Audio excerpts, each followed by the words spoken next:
Cuando sienta yo caer, firme en ti estaré, pues tú eres mi refugio, oh Señor.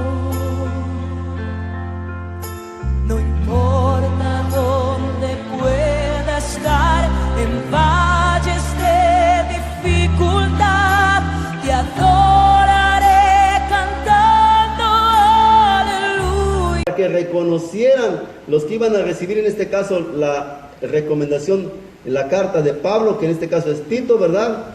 De que quién era Pablo. Y ellos tuvieran ánimo, tuvieran confianza.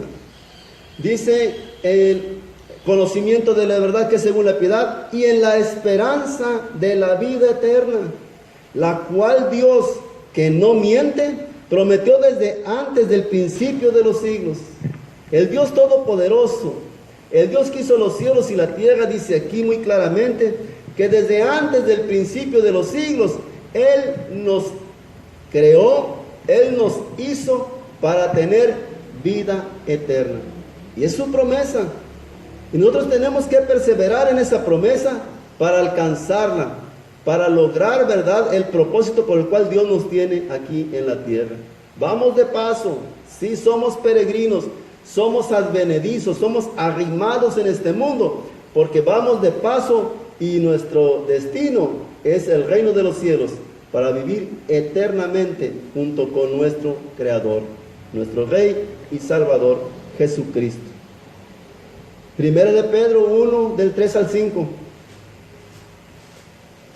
Primera de Pedro 1, del 3 al 5. Y dice nuevamente la esperanza viva.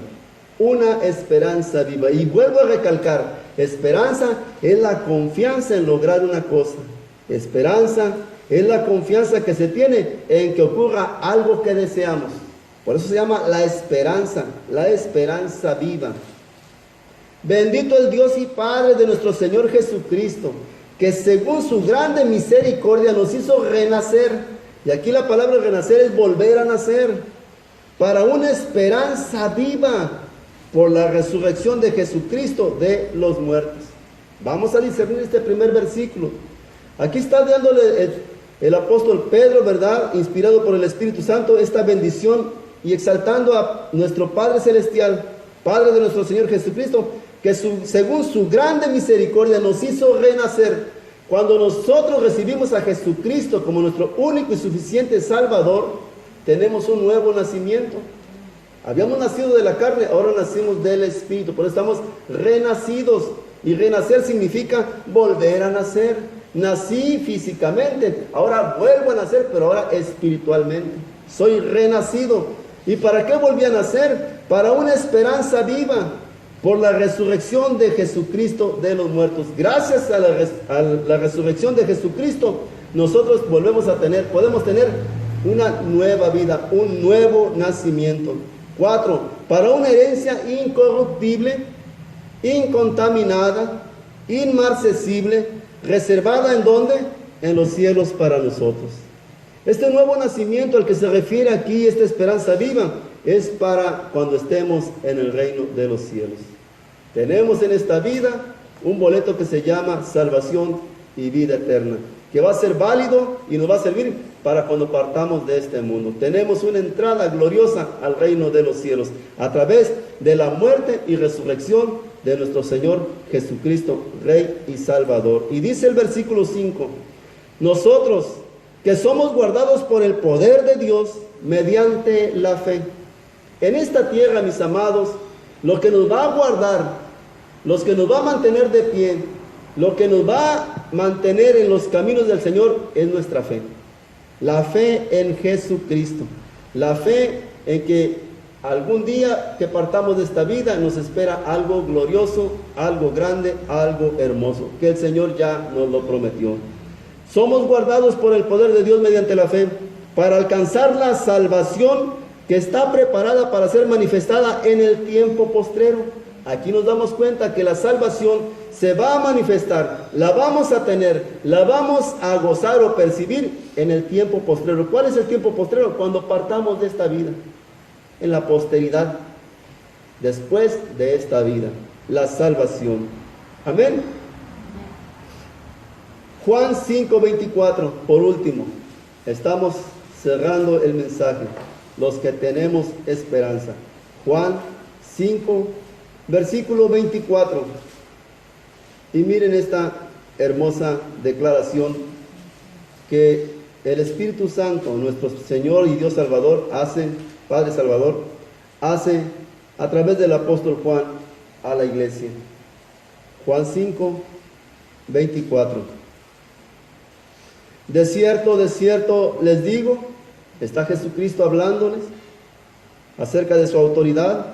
El que oye mi palabra y cree al que me envió, tiene vida eterna. Y no vendrá a condenación, no vendrá a juicio, mas ha pasado de muerte a vida. Esa es la esperanza que tenemos los creyentes. Los que no tienen esperanza viven sin Dios, sin Cristo. Y su destino final es una horrenda expectativa de juicio y de hervor de fuego. Así lo dice el libro de los Hebreos en el capítulo 10. Pero los que tenemos una esperanza, la basamos en nuestra fe, porque creemos en el Hijo de Dios, porque tenemos una esperanza y esa esperanza es para vida eterna. Creemos en que el Señor cumplirá sus promesas y el Señor nos prometió salvación y vida eterna y nosotros le hemos creído a través de la fe y tenemos esa esperanza. Estamos esperando confiadamente en que el tiempo de su visitación va a llegar y que nosotros nos estamos preparando aquí en la tierra para su venida. Algún día la iglesia va a tener un encuentro con su Salvador, ya sea que éste venga o que nosotros vayamos allá, pero tenemos la confianza, la seguridad de que nos espera un reino glorioso, un reino hermoso, que la Biblia lo describe como la Nueva Jerusalén. Amén. Concluyo con esto. Entonces, los que creen y tienen esperanza, tenemos el consuelo o la consolación que la esperanza misma nos da, que esa confianza nos da. Mientras estamos de paso aquí en la tierra, vivimos confiados en que algo grande nos aguarda, nos espera. Y mientras tanto, eso nos da consuelo. Hay problemas, pero ¿qué problemas hay aquí? Algún día se van a acabar los problemas. Hay enfermedades, algún día va a llegar en que ya no va a haber enfermedades. Yo voy a estar en un lugar donde no hay llanto, no hay tristeza, no hay dolor, y el amor de Dios, la presencia de Dios lo llena todo. Ese es mi consuelo, esa es mi esperanza, esa es mi fe. Y yo puedo continuar aquí en la tierra, ¿verdad?, esperando pacientemente hasta que el Señor me llame a su presencia. Pero mientras tanto, yo tengo que vivir aquí en la tierra con esa esperanza en mi corazón que me impulsa a seguir adelante, a no caer a pesar de las dificultades y a nunca desanimarme, sabiendo que el Espíritu Santo de Dios que está en mí me da el poder para seguir adelante. Por eso el apóstol Pablo, cuando llegó a la conclusión de su vida, él reconocía: todo lo puedo en Cristo, es mi fortaleza. En todo he aprendido, en todo he enseñado, dice, ¿verdad? Porque el amor de Dios lo había llenado completamente en su poder y en su amor de la gloria del Señor. Y él sabía esperar, no importando las circunstancias, porque tenía una esperanza. Y su mirada estaba puesta en esa esperanza gloriosa, que era el reino de los cielos. Los que creemos tenemos la consolación de la esperanza que el Señor nos da. Primera de Tesalonicenses 4, del 13 al 14. Y Primera de Tesalonicenses, en el capítulo 4, del versículo 13 al 14, miren esta hermosa declaración. Amén. Aquí nos menciona cómo será la venida de nuestro Señor. Es la esperanza del creyente. La iglesia, mis amados, escuchen bien con atención. Nosotros como iglesia no esperamos la segunda venida de Jesús. No. Como iglesia esperamos el arrebatamiento. Porque la iglesia, cuando el Señor venga a arrebatar su iglesia, ¿sí?, que es un evento, no es su segunda venida. En la segunda venida nosotros como iglesia vamos a venir con el Señor Jesucristo a la tierra. Él va a juzgar a las naciones y va a establecer un periodo de 1000 años aquí en la tierra. Pero la iglesia espera el arrebatamiento, la iglesia espera ser arrebatada. Porque de lo contrario, ¿verdad?, tendríamos que pasar la tribulación, todos los juicios de Dios, y después esperar la segunda venida, es cuando Él venga a hacer juicio, a pelear, ¿verdad?, a defender a Israel de todas las naciones que se han unido para querer destruirlo, a juzgar a las naciones. Entonces grábenselo bien, nosotros esperamos el arrebatamiento de la iglesia. Los judíos y todos los que no aceptaron a Jesucristo antes del arrebatamiento, ¿verdad?, esos se van a quedar aquí a pasar la tribulación, y esos sí van a esperar la segunda venida del Hijo de Dios. Nosotros esperamos el arrebatamiento. Dice el 13, y de eso nos habla Primera de Tesalonicenses capítulo 4 versículo 13, y con esto terminamos. Tampoco queremos, hermanos, que ignoren acerca de los que duermen. Aquí la palabra dormir es de los que partieron a la presencia del Señor, para que no se entristezcan, no estén tristes como los otros que no tienen esperanza. ¿Quiénes son los otros que no tienen esperanza y que están tristes? Muy sencillo, los que ya durmieron, pero sin Jesús. Los que están en otro lugar que no es el cielo, en el infierno. ¿Sí? No queremos, hermanos, que ignoren acerca de los que duermen, para que no se entristezcan como los otros que no tienen esperanza. Porque si creemos que Jesús murió y resucitó, así también traerá Dios con Jesús a los que durmieron en Él, a los que partieron antes que nosotros a la presencia del Señor. Por lo cual les decimos, voy a agregar el 15, esto en palabra del Señor, que nosotros que vivimos, que habremos quedado hasta la venida del Señor, no precederemos a los que durmieron. O sea, no vamos a partir primero antes que los que murieron, sino todo lo contrario. Vamos a continuar el orden para dejar completa la idea. Porque el Señor mismo, con voz de mando, con voz de arcángel y con trompeta de Dios, descenderá del cielo. Y miren cómo va a ser el orden. Los muertos en Cristo resucitarán primero. Hay un grupo que son los muertos en Cristo. Desde la ascensión de Jesucristo, de la resurrección de Jesucristo, hasta el día en que Él venga a arrebatar la iglesia, y que ya partieron en la presencia, todos ellos van, ¿verdad?, a resucitar primero. Después vamos a tocar este tema con calma. Luego nosotros, los que vivimos, los que hayamos quedado, dice aquí que seremos, ¿qué?, arrebatados. Entonces nosotros, la iglesia va a ser arrebatada. Si estamos con vida y no hemos partido antes a la presencia del Señor, vamos a vivir y ser parte y experimentar ese evento que es el arrebatamiento. Entonces nosotros seremos arrebatados juntamente con ellos en las nubes para recibir al Señor en el aire. ¿Ya vieron dónde vamos a recibir al Señor? En el aire. El Señor no viene y va a tocar la tierra, no va a poner sus pies en la tierra, por eso no es su segunda venida. Él viene a arrebatar, a rescatar la iglesia. Arrebatar significa quitar bruscamente algo. Tú tienes algo en la mano y viene alguien y te lo arrebata así sin darte cuenta. ¿Qué es ahí? Te sorprende. Así viene el Señor. ¿Por qué? Porque se van a soltar los juicios de Dios. Viene la tribulación, viene el anticristo y vienen todos los acontecimientos de los tiempos finales. Por eso dice que vamos a estar con Él, recibir al Señor en las nubes, en el aire, y así estaremos siempre con el Señor. No quiere decir que vamos a estar siempre en el aire, ¿eh? Vamos a estar siempre contando con la presencia del Señor con nosotros. Nos va a llevar y vamos a celebrar lo que se llama las bodas del Cordero. Amén. Mis amados, entonces ustedes quedó muy claro ahora que si eres un creyente, tú no puedes vivir sin esperanza.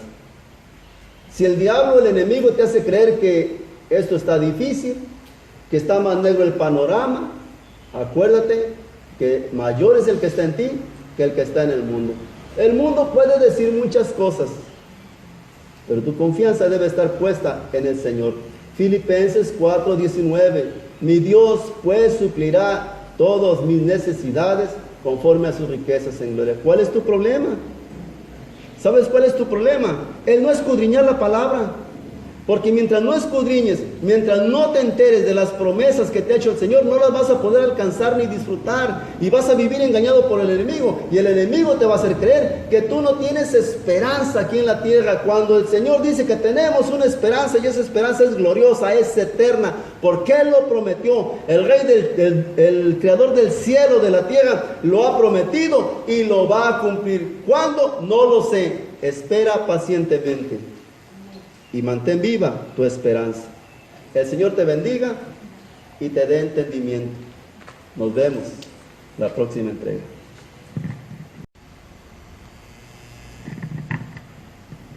Bueno, buenas tardes, mis amados. Nuevamente es un gozo para un servidor poder estar delante de ustedes, hasta allá en sus hogares, a través de estos medios, llevar hasta sus hogares, a sus casitas, ahí en la comodidad de sus hogares, la palabra de Dios.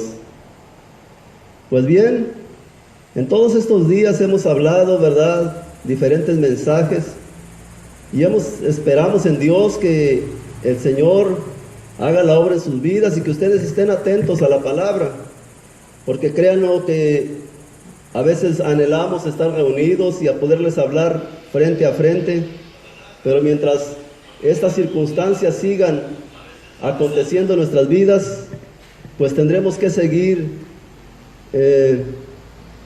dirigiéndonos a ustedes a través de estos medios de comunicación. Hace 2 días estaba comentando con unos hermanos en la fe. Tuve que salir de la ciudad a realizar algunas actividades de mi trabajo, de lo que me dedico, aparte de ser pastor, ¿verdad? Tenemos un trabajo secular, del cual sacamos el sustento para nuestras familias. Y estuve en un lugar donde había gente reunida, y la gente que estaba reunida era de diferentes estratos sociales, pero la mayoría era gente humilde, de condición humilde, económicamente hablando. Y yo veía a ellos que estaban en ese lugar y se les veía en su mirada como una chispa de una esperanza, porque estaban en una reunión en donde se les estaba dando una explicación de cómo combatir la enfermedad que está aquejando a la sociedad, y me tocó ser testigo de lo que ahí se hizo. Entonces, cuando yo veía los rostros de las personas, porque ahora nosotros en el Espíritu todo lo escudriñamos, todo lo juzgamos, ¿verdad? Juzgar es analizar, no es hacer juicio, porque así dice la palabra, el espiritual todo lo juzga. Y se me vino a la mente esa cita bíblica del Señor Jesucristo, de Mateo 9:36, que dice que Él veía las multitudes y tenía compasión de ellas porque las veía como ovejas que no tenían pastor. Las personas, cuando no tienen una esperanza en sus vidas, su semblante cambia, su manera de comportarse y de actuar cambia. Esos brillo en los ojos que tiene una persona que tiene, ¿verdad?, esperanza, que tiene planes, que tiene proyectos, pues como que se va perdiendo. Cuando ve que el tiempo sigue transcurriendo y que a lo mejor la esperanza que ellos tenían de volver a tener el mismo tipo de vida que en el pasado tenían antes de empezar esta epidemia, pues cada día se va desvaneciendo, se va alargando, y la gente empieza a caer en una desesperación, en un desenfado, desengano, ¿verdad? Y hasta cierto punto viene avanzando sobre sus vidas, pues la depresión, tantas cosas que anímicamente nos cuesta trabajo llevar en nuestras vidas. Y yo me vine pensando, y el Señor me habló en el transcurso del camino, y yo los veía a ellos sin esperanza. Y el mensaje que el Señor tiene para nuestras vidas en esta tarde, así le puse como título: sin esperanza. ¿Por qué sin esperanza? Bueno, porque la gente que no tiene a Cristo en su corazón no tiene esperanza. Mas sin embargo, nosotros los creyentes, los que tenemos a Jesucristo en nuestro corazón, tenemos una esperanza, y esa esperanza está viva. Entonces es muy fácil ver a una persona, así quiero entenderlo yo, que verdaderamente es creyente, que a pesar de las circunstancias, a pesar de los acontecimientos, a pesar de lo difícil que se vea la vida, ellos tienen una forma optimista, una manera distinta de enfrentar todas aquellas dificultades que se van presentando en la vida de uno. Los presentamos porque no estamos solos. Alguien que está con nosotros, que es más grande que el mundo, este sistema en el cual nos desenvolvemos, está con nosotros impulsándonos, animándonos, levantándonos, diciéndonos que no estamos solos, que Él, el creador del universo, está con nosotros, y nuestras perspectivas de ver las cosas cambian completamente. Y el Señor me decía en ese mensaje: háblales de aquellos que no tienen esperanza. ¿Por qué? Porque si tú crees que estás pasando problemas, hay gente que tiene peores problemas que los tuyos. Y más sin embargo, muchos de ellos no caen en esa monotonía que nosotros o ustedes como cristianos a veces caemos. ¿Por qué? Porque no nos alimentamos de la palabra de Dios. Tenemos tiempo suficiente, pero preferimos ver otro tipo de cosas y no leer la Biblia, o no ver un mensaje, o no escuchar música. Nos la pasamos comentando más de la enfermedad que de la palabra de Dios.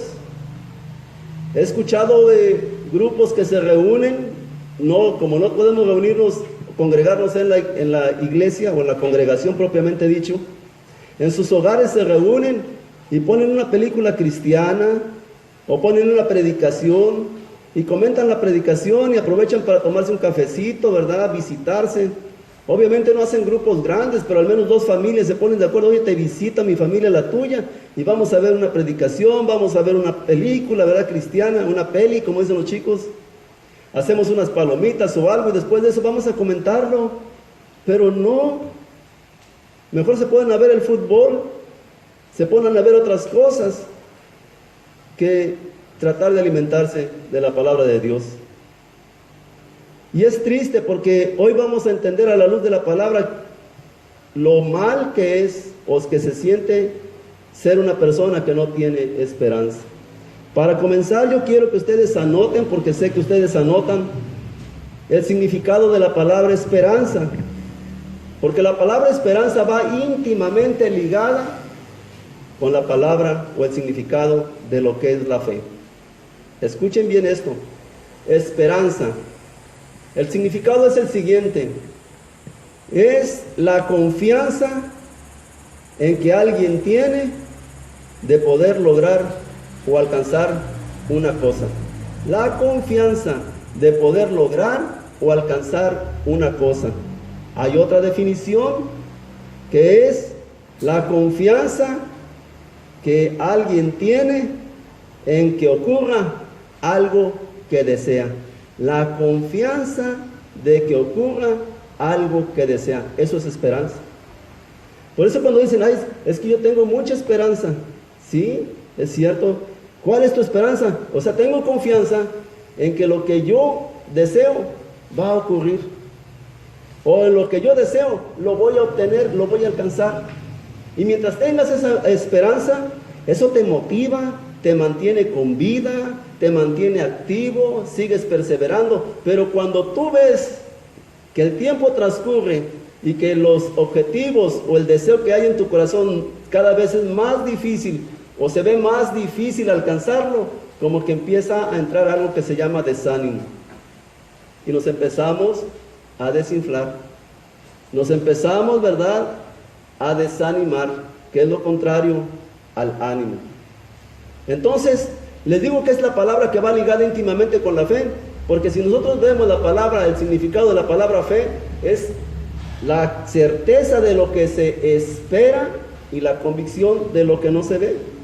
Entonces, la certeza, yo estoy seguro, la seguridad de lo que yo espero, y la palabra esperar viene también como sinónimo de esperanza. Mientras yo tenga fe, tengo esperanza, porque sé que puedo alcanzarla.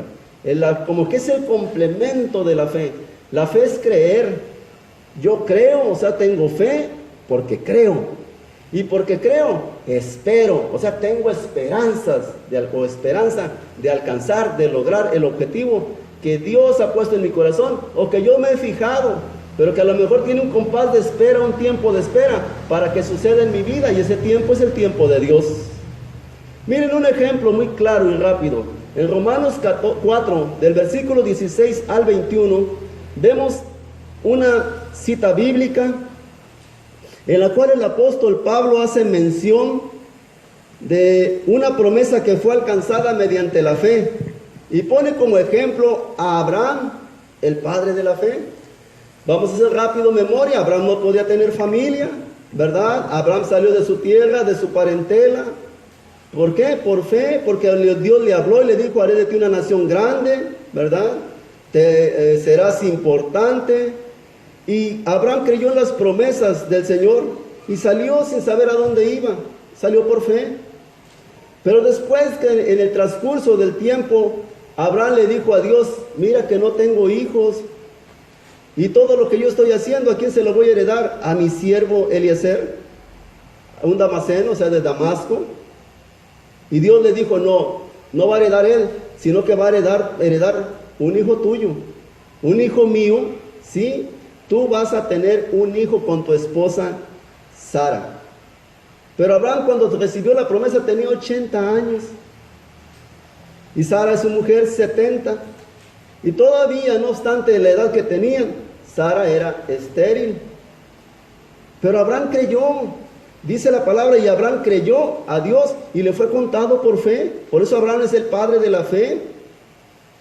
Y el tiempo transcurrió, y Abraham no veía la promesa cumplida en su vida. Y aquí en Romanos capítulo 4 versículo 13, el apóstol Pablo pone como ejemplo a los romanos la fe de Abraham. Y dice en el 16: por tanto es por fe, para que sea por gracia, a fin de que la promesa sea firme para toda su descendencia, no solamente para la que es de la ley, sino también para la que es de la fe de Abraham, el cual es padre de todos nosotros. Y dice el 17: como está escrito, te he puesto por padre de muchas gentes delante de Dios, a quien creyó, el cual da vida a los muertos y llama las cosas que no son como si fuesen. Él creyó, o sea, Abraham creyó en esperanza contra esperanza, para llegar a ser padre de muchas gentes, conforme a lo que se le había dicho: así será tu descendencia. Y no se debilitó en la fe al considerar su cuerpo, que estaba ya como muerto, siendo de casi 100 años. Imagínense todo el tiempo que transcurrió para que él pudiera ver cumplida la promesa, ¿sí? O la esterilidad de la matriz de Sara.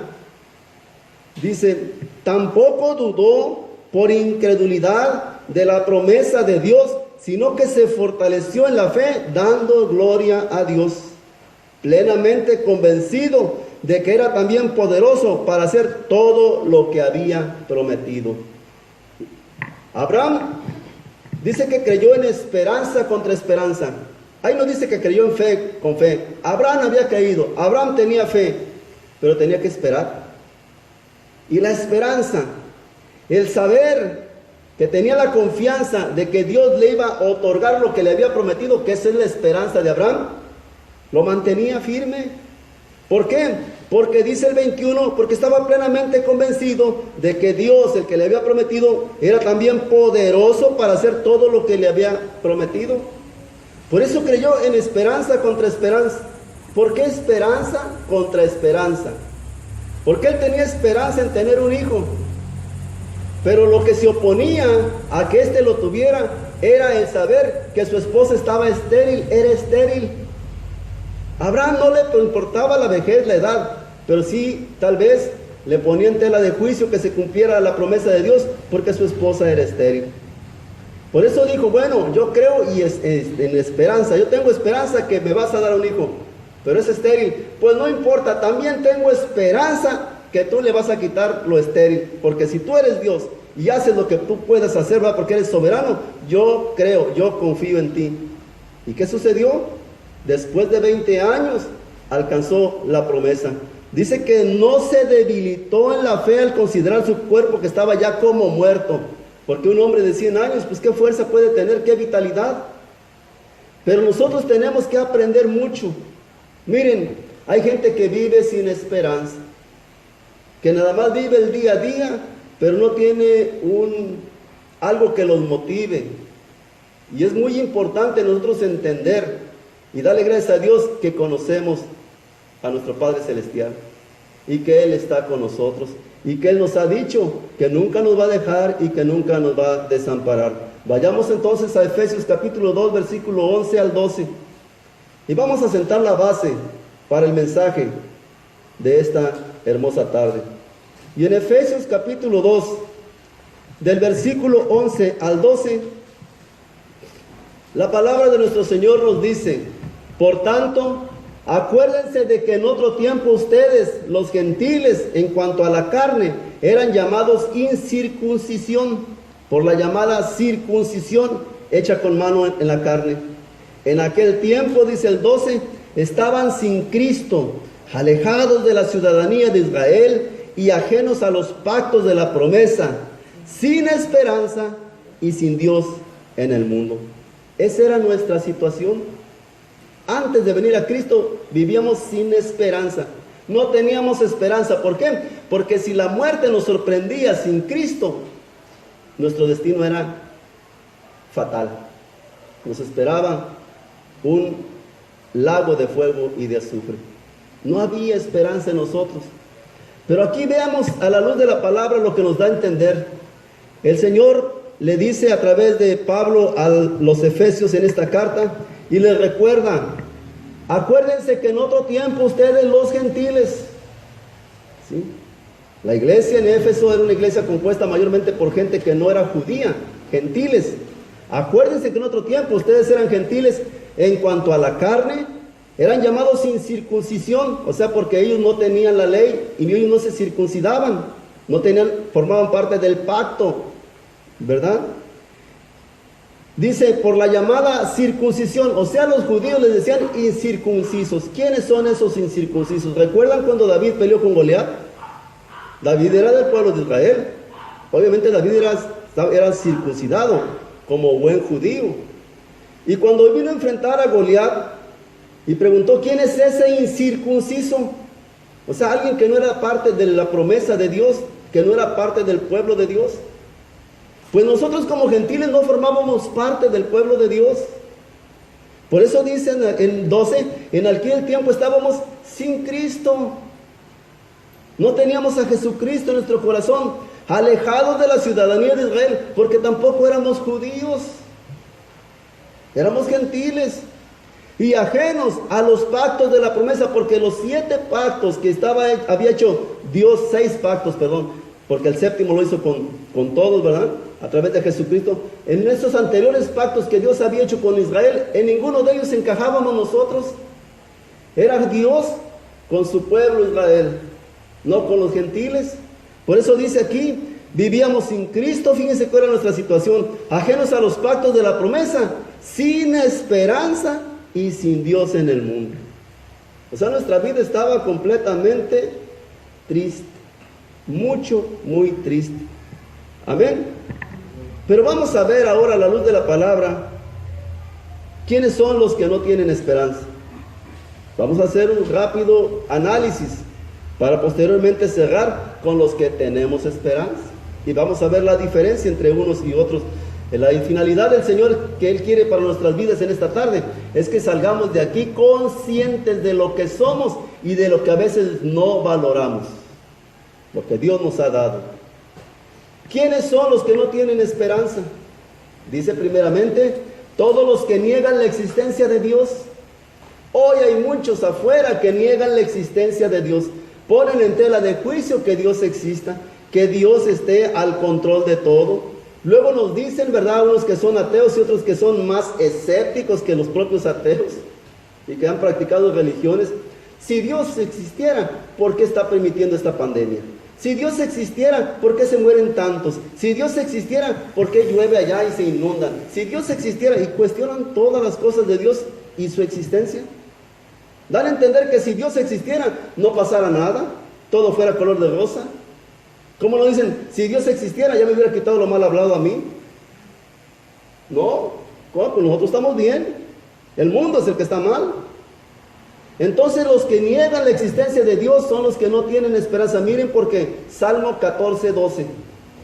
La Biblia no en vano es el libro del Señor, el libro de las edades, porque el cielo y la tierra pasarán, pero esta palabra no pasará, y tiene un cumplimiento profético en el tiempo de Dios. Y a la luz de la palabra nosotros entendemos la voluntad de nuestro Padre Celestial. Y dice el Salmo 14, del versículo 1 al 2, dice el necio en su corazón, no hay Dios. Solamente un necio se atreve a decir que no existe, se atreve a cuestionar que no existe Dios. ¿Y por qué lo dice? Porque se han corrompido, hacen obras abominables, no hay quien haga el bien. Entonces, estos necios vemos que niegan la existencia de Dios, no porque no exista, sino porque para ellos es una justificación para seguir en sus malos caminos, para seguir sin ley, para seguir en completa rebeldía. Por eso se han corrompido, hacen obras abominables. Abominables significa que dan náuseas, que dan asco, que son aborrecibles, y no hay quien haga el bien. Ni un necio hace el bien. Pero dice el 2, Jehová miró desde los cielos sobre los hijos de los hombres, para ver si había algún entendido que buscara a Dios. Desafortunadamente, hoy el Señor sigue buscando, porque muchos, con estas situaciones que estamos viviendo, como que los siguen siendo alentados por el enemigo a querer negar la existencia divina, cuando no es así. Busca la gente sanidad, buscan prosperidad, buscan felicidad, buscan tener éxito, pero no buscan a Dios. Necios, necios más que necios. Los que niegan la existencia de Dios, Mateo 10, 32 al 33. Miren los que no tienen esperanza. Tarde se dan cuenta, ¿verdad?, de su equivocación. Y en Mateo, capítulo 10, del versículo 32 al 33, Jesucristo está hablando y dice: a cualquiera pues que me confiese delante de los hombres, yo también le confesaré delante de mi Padre que está en los cielos. Y a cualquiera, escuchen la palabra a cualquiera. Él no pone una denominación, no nombra una religión, no nombra una ciudadanía, ¿verdad? Dice cualquiera. A cualquiera que me niegue delante de los hombres, yo también le negaré delante de mi Padre que está en los cielos. Entonces una persona que niega, ¿verdad?, la existencia divina y que Jesucristo es el Hijo de Dios, está prácticamente condenado aquí en vida. ¿Cuál será su destino final? Amén. No tiene esperanza. No hay esperanza en él. ¿Por qué? Porque miren enseguida lo que dice Tito 1:16. Tito 1:16. Esta es una espiral descendente. El no tener esperanza, el no tener a Jesucristo en nuestro corazón, nos lleva en una espiral que es descendente. Nos vamos hundiendo cada vez más y más y más. Tito 1, versículo 16.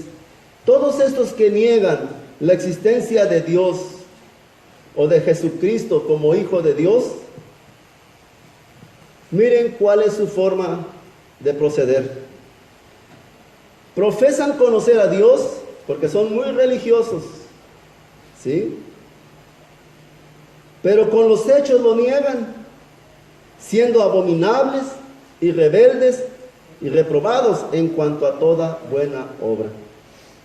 Eso es lo que los motiva y los impulsa a negar que Dios existe, porque no quieren ser confrontados por Él.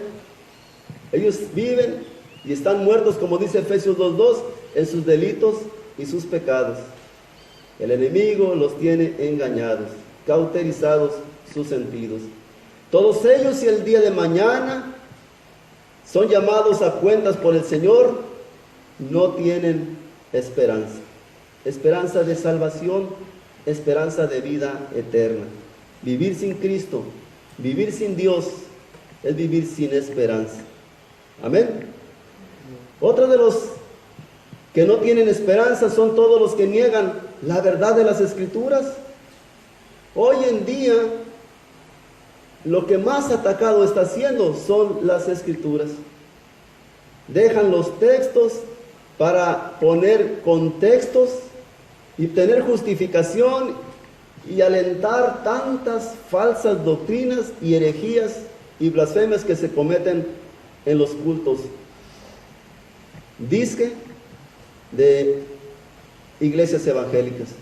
He estado observando y créanme lo que ya no sabe ni uno ni qué pensar. Ni qué pensar.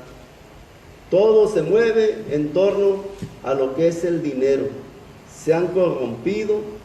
Hay videos, yo he estado a punto de mandarles algunos videos a ustedes, pero me detengo porque no quiero que se confundan. Porque hay que verlos muy detenidamente.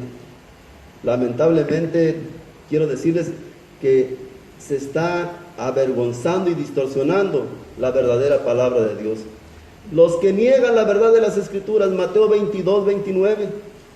Y nuevamente vemos al Señor Jesucristo en Mateo 22, versículo 29, haciéndonos hincapié acerca de lo importante que son las Escrituras y lo terrible que es negar lo que ellas dicen, desobedecer o no acatar lo que en ellas está escrito. Mateo 22, versículo 29. Y dice la bendita palabra en Mateo 22, versículo 29. Entonces respondiendo Jesús les dijo, le estaba hablando Jesús a los religiosos de su tiempo: erráis ignorando las Escrituras y el poder de Dios. Muchos cometen errores. Errar es equivocarse. ¿Y por qué se equivoca la gente?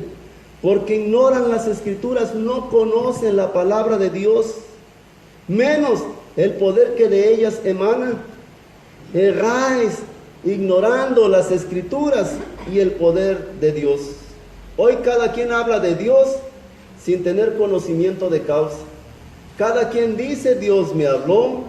Cada quien dice, ¿verdad? Y expone lo que considera y piensa que es la voluntad de Dios, pero es completamente diferente a lo que la palabra de Dios menciona en su Escritura. Romanos 1, 25 al 26. Los que niegan la verdad de la Escritura y el riesgo que se corre al ignorar, al distorsionar la verdad es muy grave. Y Romanos 1, del 25 al 26 nos dice, ¿estamos ahí? Vamos a leer desde el 23. 22. Profesando ser sabios se hicieron necios. Acuérdense los necios del Salmo 14. Y cambiaron la gloria del Dios corruptible en semejanza de hombre corruptible, de aves, de cuadrúpedos y de reptiles. Por lo cual también Dios los entregó a la inmundicia, en la concupiscencia de sus corazones, de modo que deshonraron entre sí sus propios cuerpos. Vean por qué les digo que es una espiral descendente. Está ocasionando que vayan cayendo en la inmoralidad cada vez más. Ya que cambiaron la verdad de Dios por la mentira. O sea, cambiaron lo que de Dios nos dejó escrito por la mentira, por las fábulas, honrando y dando culto a las criaturas antes que al Creador, el cual es bendito por los siglos de los siglos. Dice el 26, por esto Dios los entregó a pasiones vergonzosas, pues aún sus mujeres cambiaron el uso natural por lo que es contra naturaleza.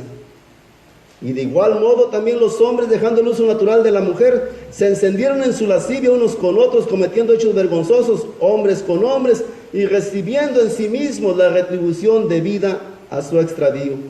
Y como ellos no probaron tener en cuenta a Dios, no aprobaron tener en cuenta a Dios, otra vez lo repito, Dios los entregó a una mente reprobada para hacer cosas que no convienen. Por eso los que niegan la verdad de las Escrituras y viven conforme al modelo de vida que el mundo les ofrece, o que la sociedad, o que grupos de la sociedad, ¿verdad?, les inculcan y los animan a que hagan eso, corren el riesgo de caer en estas cosas que provocan la caída del hombre en la inmoralidad. Es el castigo de Dios. Mentes reprobadas. A lo bueno le llaman malo y a lo malo le llaman bueno. Primera de Timoteo, capítulo 4, versículo 1. Primera de Timoteo, capítulo 4, 1. Estamos viendo los que no tienen esperanza. Todas estas personas que se comportan así y que niegan la existencia de Dios o de Jesucristo como Hijo de Dios, y que niegan la verdad de las Escrituras, y que no tan solo la niegan, sino que las tergiversan, ¿verdad? Tergiversan, corren el riesgo que es caer en los juicios de Dios. Primera de Timoteo, en el capítulo 4, versículo 1. Pero miren lo que dice la palabra. A los creyentes, a nosotros, no nos debe de sorprender que esto esté sucediendo, ni que esto, ¿verdad?, en estos tiempos se esté aconteciendo en la sociedad o en el mundo, porque conociendo la palabra nos damos cuenta, ¿verdad?, que era algo que tiene que suceder y tenía que suceder. Y aquí nos dice en el 4:1, pero el Espíritu dice claramente, aquí está hablando el Espíritu Santo, aquí como que Pablo se hace a un lado y el papel protagónico lo toma el mismo Espíritu Santo, personalmente. El Espíritu, pero el Espíritu, porque es E mayúscula, por eso digo Espíritu Santo, dice claramente que en los postreros tiempos algunos apostatarán de la fe, escuchando a espíritus engañadores y a doctrinas de demonios. ¿Por qué niegan la existencia de Dios? ¿Por qué se niega la existencia de Jesucristo? ¿Por qué se niega la veracidad de las Escrituras? Porque la gente está escuchando, ¿verdad?, doctrinas, espíritus engañadores y doctrinas de demonios. Eso es lo que está aconteciendo en el mundo entero a través de lo que debería de ser la palabra de Dios. Está distorsionándose completamente. He tenido unos choques así emocionales, porque yo tenía conceptos distintos de las personas, de los países, ¿verdad? Pero me he estado enterando a través del tiempo y ahora entiendo el por qué países altamente civilizados, llamados del primer mundo, tienen un concepto muy distinto al nuestro de lo que es el cristianismo. Pero todos tenemos la misma Biblia, la misma palabra de Dios, pero la cultura de los pueblos influye mucho en la conducta del ser humano, de tal modo que dependiendo del grado de evolución de los países o de las ciudades, es el concepto que tienen de su relación con Dios. Yo le doy gracias a Dios porque en este México lindo y querido todavía tenemos raíces, tenemos valores bien arraigados y todavía podemos disciplinarnos, ¿verdad?, entre familia, nuestros hijos, entre nosotros mismos. Pero en países del primer mundo, no. Desafortunadamente no. Y por eso tienen su forma de vida. Y yo he sacado conclusiones que la gente se una religión tratando de ignorar, ¿verdad?, lo que verdaderamente está aconteciendo en la sociedad o en sus familias. Prefiero refugiarme en la religión que voltear a ver cómo anda mi familia. Cuando el Señor dice que no es así, que Dios nos dio una familia en la cual vamos a tener que dar cuenta el día que estemos delante de ellos, del Señor. Tenemos que estorbarle a nuestros hijos, tenemos que vivir en la sociedad, porque vivimos en un mundo, pero no somos del mundo, nos dice el Señor. Y créanme lo que a veces siento en mi corazón, así, ese choque, ¿verdad?, cultural que existe. Pero nuevamente le vuelvo a dar gracias a Dios, Porque estamos en un país que aunque sea idólatra, aunque tenga muchos bemoles, pero al menos todavía hay algunas iglesias que nos mantenemos firmes y que todavía tenemos valores. No ha avanzado tanto, ¿verdad?, la maldad como en otros lugares. Vemos, sí, inseguridad, pero a veces tenemos más el daño en la familia, dentro de la familia, que fuera en la sociedad. Y sigue hablándonos la palabra de Dios. Los que no tienen esperanza. ¿Quiénes más no tienen esperanza? Todos los que no creen en el Hijo de Dios. Hay gente que no tan solo niega la existencia y que Jesús sea el Hijo de Dios, sino que no creen en Él. Y eso es algo gravísimo, un error tremendo, garrafal. Juan, capítulo 3, versículos 17 al 21. Miren lo que nos dice al respecto. Juan 3, del 17 al 21. Y dice la bendita palabra en el versículo 17: porque no envió Dios a su Hijo al mundo para condenar al mundo, sino para que el mundo sea salvo por él. Aquí vemos muy claramente la misión que traía Jesucristo. Dios envió a su Hijo, pero no a condenarlo.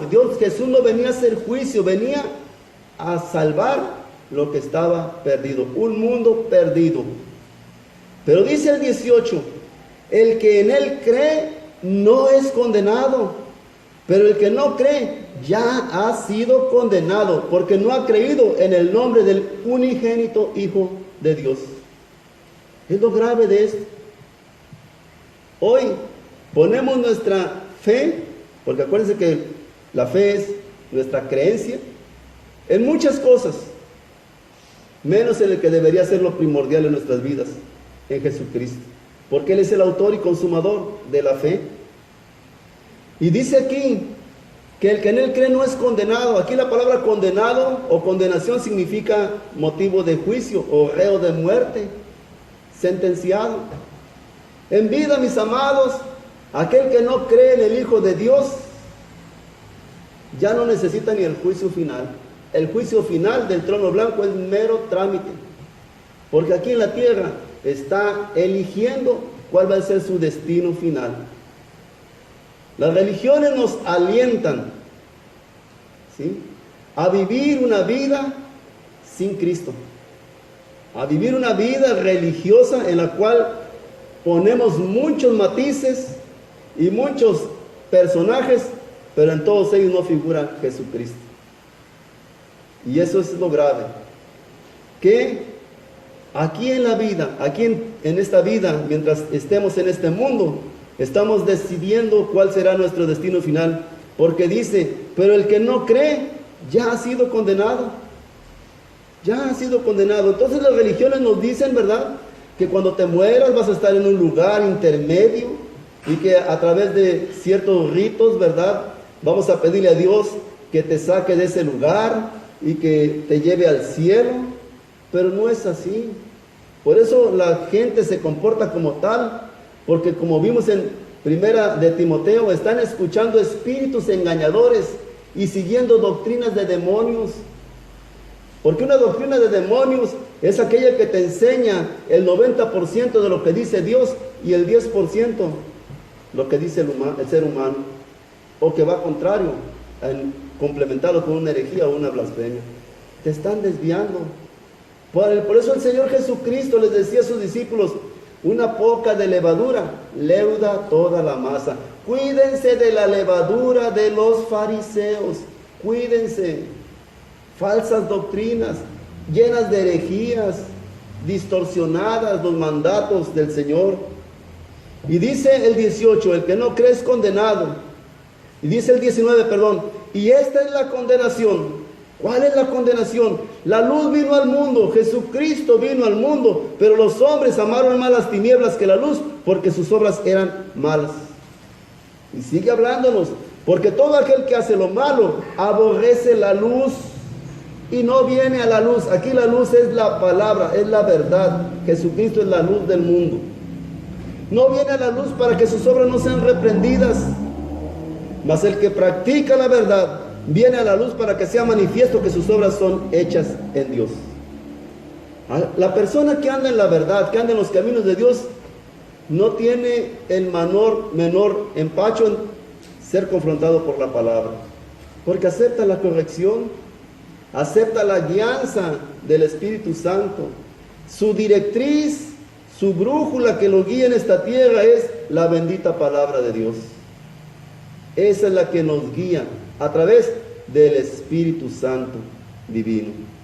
Juan 3:36 complementa esta enseñanza. Allá adelantito está. Por eso dice, el que cree en el Hijo tiene vida eterna, pero el que rehúsa creer en el Hijo no verá la vida, sino que la ira de Dios está sobre él. Aquí nos dice muy claramente la palabra, que si tú tienes a Jesucristo en tu corazón, tienes garantizada la vida eterna. Pero que si rehusas creer en el Hijo de Dios, no tan solo no tienes la vida eterna, sino aquí en esta vida terrenal, toda tu vida la vas a vivir bajo la ira de Dios sobre ti. ¿Es maldición? Amén. Eso es lo terrible. Vivir sin una esperanza. Nosotros tenemos una esperanza, y la esperanza es Jesucristo, una esperanza viva. Por último, otro ejemplo. ¿Quiénes de los que no tienen y viven sin esperanza? Todos los que murieron sin la salvación. Esto es, sin haber recibido o aceptado a Jesucristo como su único y suficiente Salvador. Esos no tienen esperanza. La Biblia nos dice que Jesucristo vendrá y que con Él vendrán todos aquellos que murieron en Él. Y estas personas, con todo nuestro pesar y tristeza, mientras no tengan a Jesucristo, mientras no hayan recibido aquí en la tierra con vida al Señor en sus corazones, no los vamos a ver en ese encuentro glorioso que tendrá la iglesia del Señor Jesucristo con los que partieron antes que nosotros. Lucas 16, del versículo 22 al 31, vemos la revelación del Señor Jesucristo. Esto no es una parábola, esta es una revelación que el Señor Jesús dio en su tiempo cuando estuvo en su ministerio aquí en la tierra, acerca del lugar, el destino que tienen todos los seres humanos cuando mueren, cuando parten de esta vida hacia la eternidad. Porque recuerden que todos tenemos una eternidad, unos con Cristo, pero otros sin Cristo. Amén. Y el versículo 22 del capítulo 16 es una historia muy conocida. Se llama El rico y Lázaro. Y está por demás recalcarla que Lázaro, ¿verdad?, era un pobre que vivía casi la mayor parte del tiempo, aquí lo dice, a la puerta de la casa de un hombre sumamente rico. Y era tan rico este hombre que todos los días hacía banquetes con esplendidez, o sea, todo el tiempo estaba de fiesta, tenía mucho dinero. Y ese mendigo llamado Lázaro, ese pobre, lo único que se atrevía a hacer era observar hacia adentro de esa casa y veía cómo esas personas se gozaban y comían, ¿verdad?, en exceso. Y él lo que anhelaba era alimentarse de las migajas que caían de la mesa, de las sobras, de los desperdicios propiamente dicho, de ese banquete. Pero ni aún así podía. Aquellos tal vez, todo ese tiempo que pasaron esos hombres ricos, ¿verdad?, se veían a Lázaro, pero lo ignoraban. No se conmovían de las necesidades cuando tenían todo en exceso. Era tan deprimente el estado en que se encontraba Lázaro que aún los animales, los perros, dice que le lamían las llagas que él tenía en su enfermedad para ver si sanaban. Recuerden ustedes que los animalitos con la saliva tienen unas enzimas que al lamerse con la saliva se curan ellos mismos. Pero tenían más misericordia, ¿verdad?, los animalitos con Lázaro que esos hombres que tenían todo en apariencia aquí en la tierra. Pero llegó el día, dice el 22, aconteció que murió el mendigo, o sea Lázaro, y fue llevado por los ángeles al seno de Abraham. Y murió también el rico, y dice aquí que fue sepultado. Algo precioso que dice la palabra de Dios, y es el relato de Jesucristo, es que cuando una persona muere, un creyente, los ángeles vienen por él. Pero cuando una persona muere sin Cristo, aquí dice, ¿verdad? Simple y sencillamente fue sepultado. No dice propiamente quién viene por él. Pero bueno, más adelante vamos a sacar nuestras deducciones.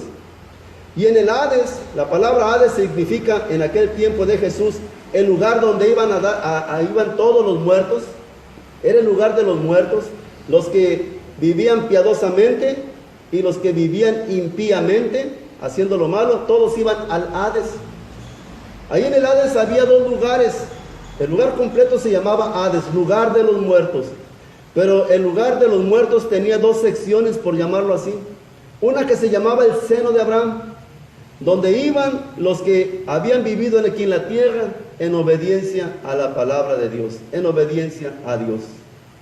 Pero había otro lugar opuesto que estaba frente a él, que se llamaba el Sheol, que era el lugar de tormento. Y esos dos lugares estaban divididos por una cima, un abismo, de tal manera que los de un lugar no podían pasar a otro, pero sí se veían unos con otros, los separaba un abismo. Y vamos a seguir el relato. Entonces, dice, en el Hades este rico alzó sus ojos estando en tormentos. Vean en dónde estaba, en un lugar de tormentos, este hombre que había sido rico aquí en la tierra. Y vio de lejos a Abraham y a Lázaro en su seno, o sea, en su pecho. Dice, entonces él, el rico, dando voces, dijo, Padre Abraham, ten misericordia de mí, y envía a Lázaro para que moje la punta de su dedo en agua y refresque mi lengua, porque estoy atormentado en esta llama, en un fuego. ¿Sí? Algo sorprendente que también nos revela aquí este pasaje bíblico es que los dos, tanto Lázaro como el rico de la historia, tenían sus 5 sentidos. Veían, oían, el olfato, el tacto, ¿verdad? Los sentidos completamente, los 5 sentidos los tenían, ahora sí que con ellos, formaban parte de ellos, ¿sí? Si bien su cuerpo queda en la tierra, el alma y el espíritu van a la presencia de Dios, y en este caso al lugar que les corresponde a cada uno de ellos. Por eso este rico sentía que estaba siendo atormentado y se estaba consumiendo en esa llama. A él no le importaba que Lázaro en la tierra fuera un enfermo lleno de llagas, ¿verdad? A él lo que le importaba era la necesidad que tenía, el tormento que estaba padeciendo. Pero Abraham le dijo, hijo, acuérdate que recibiste tus bienes en tu vida y Lázaro también males, pero ahora estés consolado aquí y tú atormentado. Además de todo esto, le dice Abraham, una gran cima con ese de Santiago es abismo, está puesto entre nosotros y entre ustedes y nosotros, de manera que los que quisiesen pasar de aquí allá no pueden, ni de allá pasar para acá. Replicó el rico, entonces le dijo, te ruego pues, padre, que le envíes a la casa de mi padre. Ahí él reflexionaba, ahí él tenía, ¿verdad? Estaba recapacitando del destino el que estaba él en ese momento ocupando.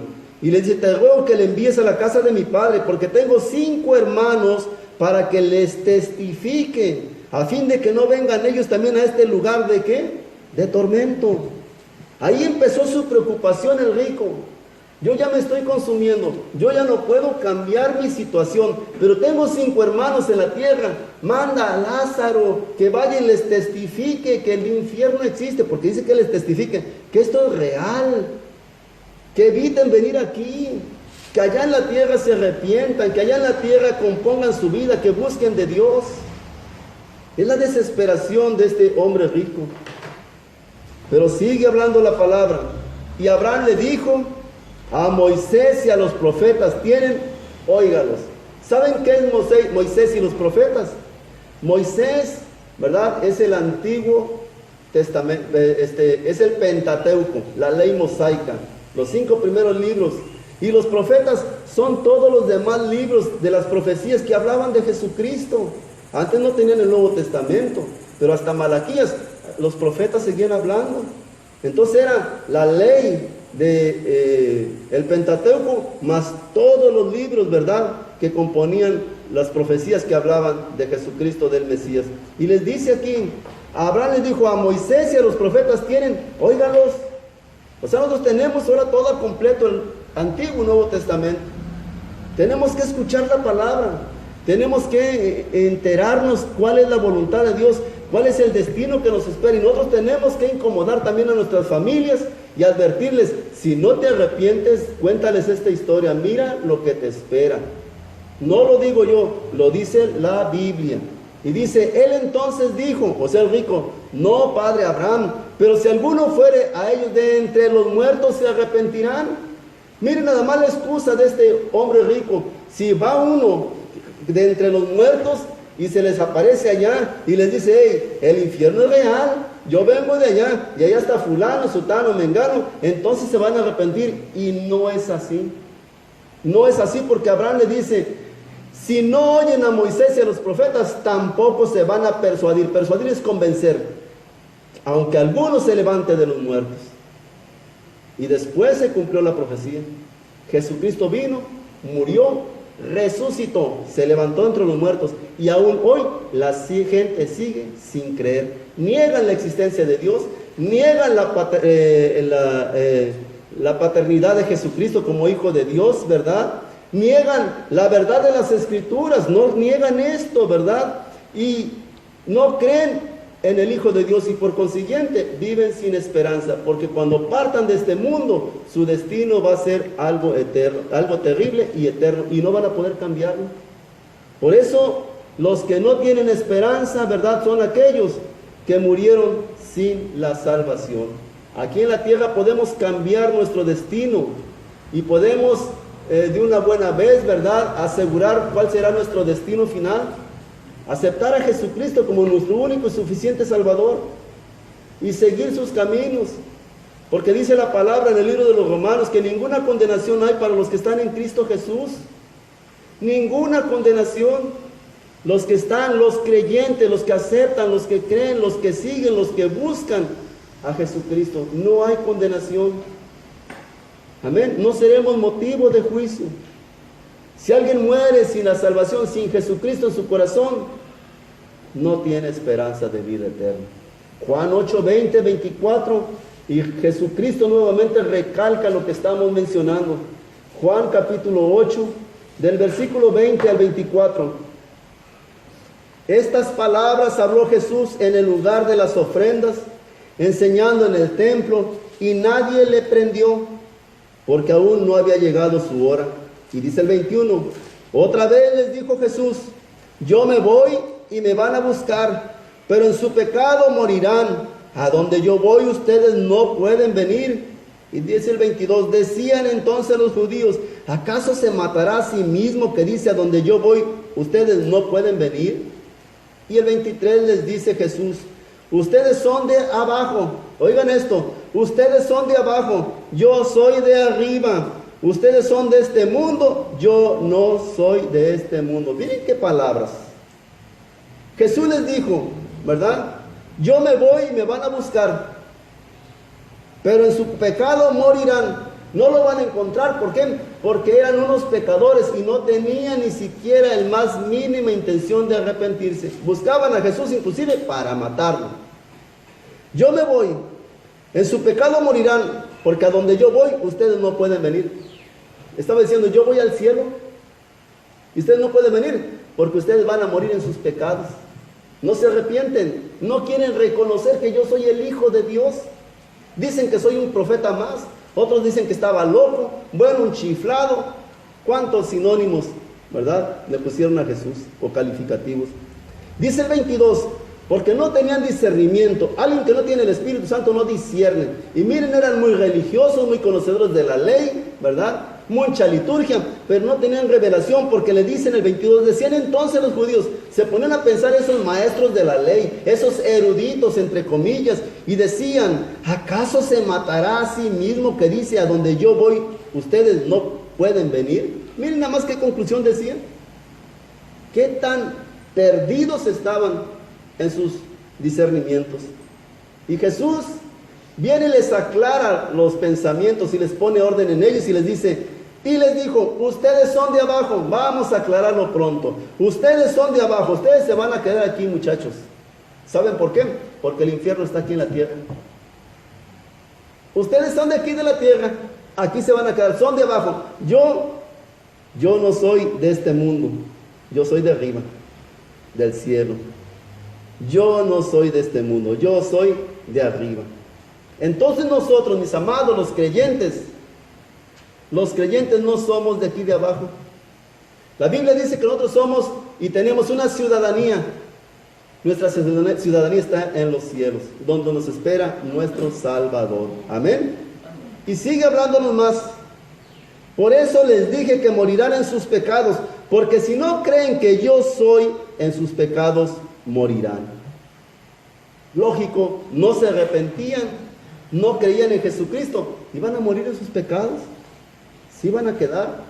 Y los que no creen, y los que no tienen salvación, que rechazan la salvación, que rechazan a Jesús, van a morir sin esperanza de vida eterna. Ahora, ¿quiénes sí tenemos esperanza? Ya vimos lo grave que es vivir sin esperanza. Ahora yo quiero que entiendan, el Señor quiere que nosotros entendamos quiénes son los que tenemos esperanza para que valoremos todo lo que Dios nos ha dado. Todos los que tienen esperanza son todos los que creen. Los que creen son los que tienen esperanza. Colosenses 1 del 21 al 23. Si tú crees, tú debes de tener una esperanza. Tú no puedes andar por la vida desanimado. Tú no puedes vivir la vida con pesimismo, ¿verdad? Tú tienes una esperanza y esa esperanza es gloriosa. Tú debes de levantarte en fe. Tienes alguien que está contigo, que te ha llenado de promesas, que te impulsa, que te anima y que te ha dejado su Espíritu Santo para hacerte sentir su presencia y consolarte en los momentos de dificultad. Colosenses 1, del versículo 21 al 23. Dice el versículo 21, y nosotros también, que éramos en otro tiempo extraños y enemigos en nuestra mente, haciendo malas obras, ahora nos ha reconciliado. Nuestra antigua situación y forma de vida era así. Éramos unos extraños para el Señor. Y no tan solo extraños, éramos enemigos de Dios. Porque en nuestra mente siempre estábamos pensando hacer lo malo. Pero el Señor nos reconcilió a través de Jesucristo. En su cuerpo de carne, dice el 22, por medio de la muerte, para presentarnos santos y sin mancha e irreprensibles delante de Dios, delante de Él. Él pagó por nuestros pecados. En la carne Él cargó todo el pecado del mundo. Nos justificó. Dice aquí, nos presentó santos y sin mancha e irreprensibles delante de nuestro Padre Celestial. Dice el 23, si en verdad permanecen fundados firmes en la fe. Porque muchas veces suele suceder, ¿verdad?, que no estamos firmes en la fe. Y la Biblia es muy clara cuando dice que sin fe es imposible agradarle a Dios. Por eso el apóstol Pablo, en esta carta a la iglesia de Colosas, le recalca y le advierte, ¿sí? Tú eres santo y sin mancha, irreprensible, si en verdad permaneces fundado y firme en la fe, y sin moverte de la esperanza del evangelio que habéis oído, el cual se predica en toda la creación que está debajo del cielo, del cual yo, Pablo, fui hecho ministro. Entonces nos mantenemos firmes en la fe. ¿Cómo? ¿Sí? Haciendo caso, escuchando el evangelio del Señor Jesucristo, que se predica debajo del cielo. O sea, en un lugar como este, donde nos congregamos con el único propósito de seguir aprendiendo de la palabra y conociendo más a nuestro Salvador. Tenemos esperanza porque creemos. Romanos 5 del 1 al 5. Los que tenemos esperanza, no andamos por vista, andamos por fe, porque el justo por la fe vivirá. Y Romanos capítulo 5, versículo del 1 al 5 nos dice, justificados pues por la fe, tenemos paz para con Dios por medio de nuestro Señor Jesucristo.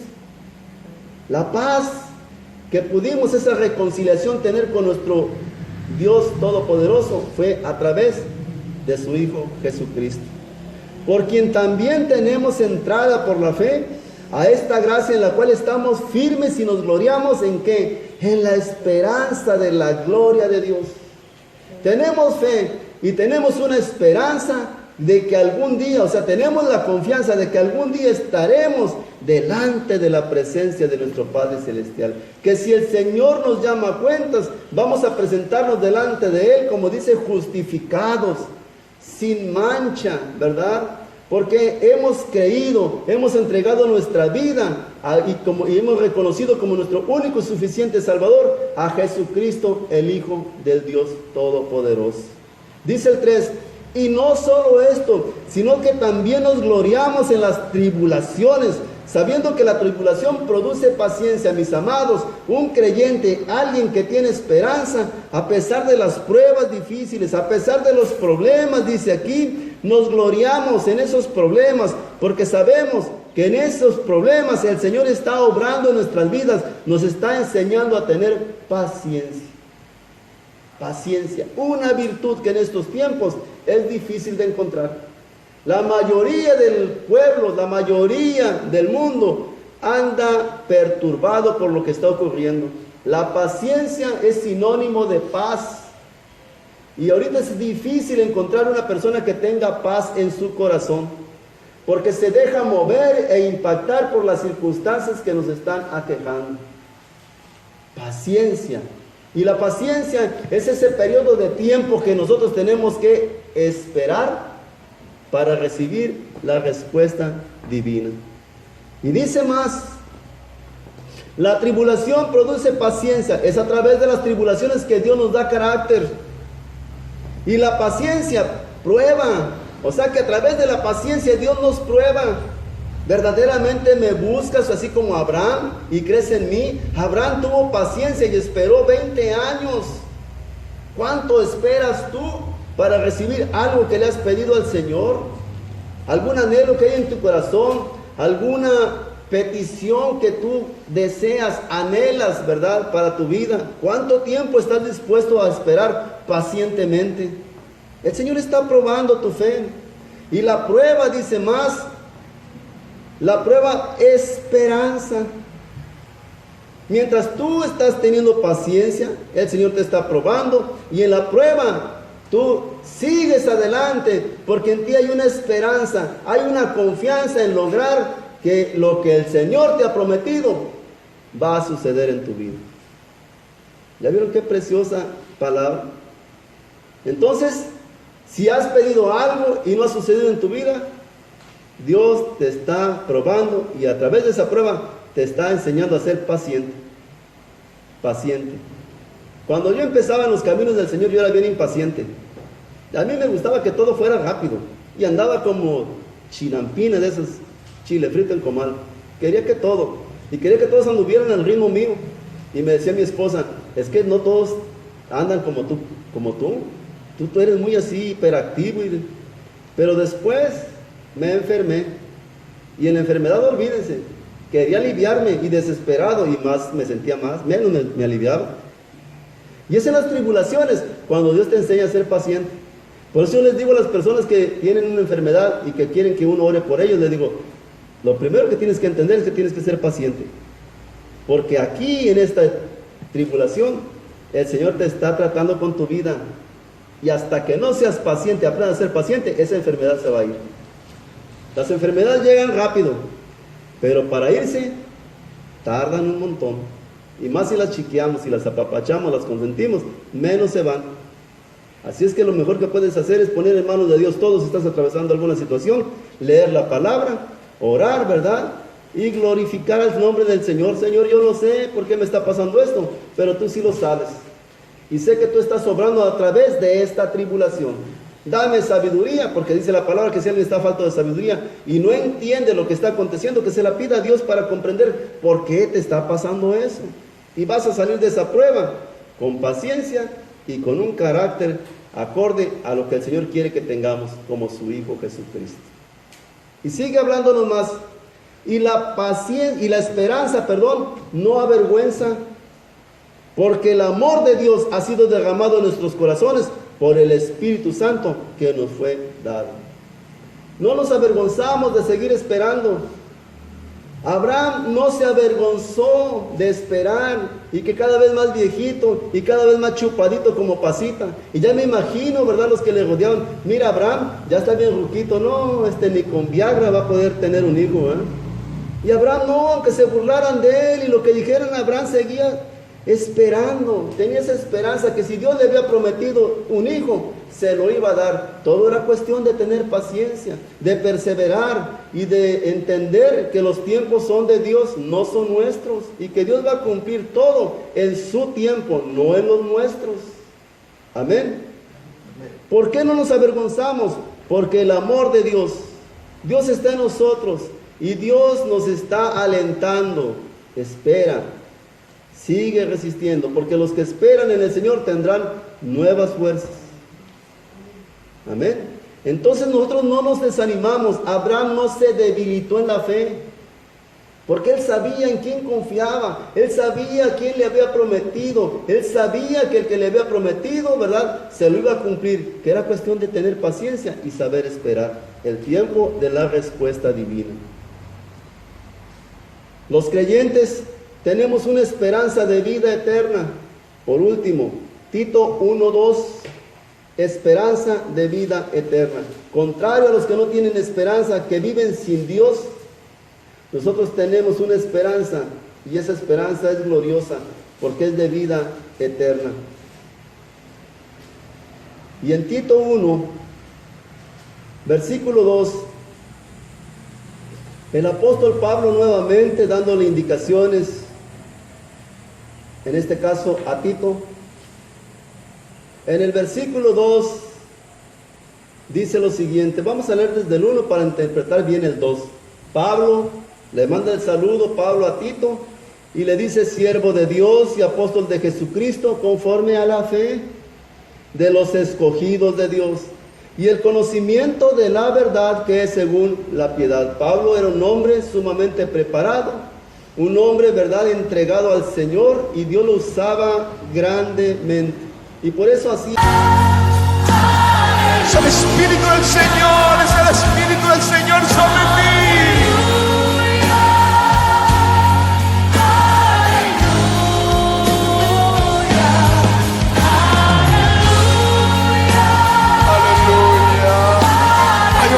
El Espíritu del Señor se está moviendo, se está moviendo, se está moviendo, Él se está moviendo en ti.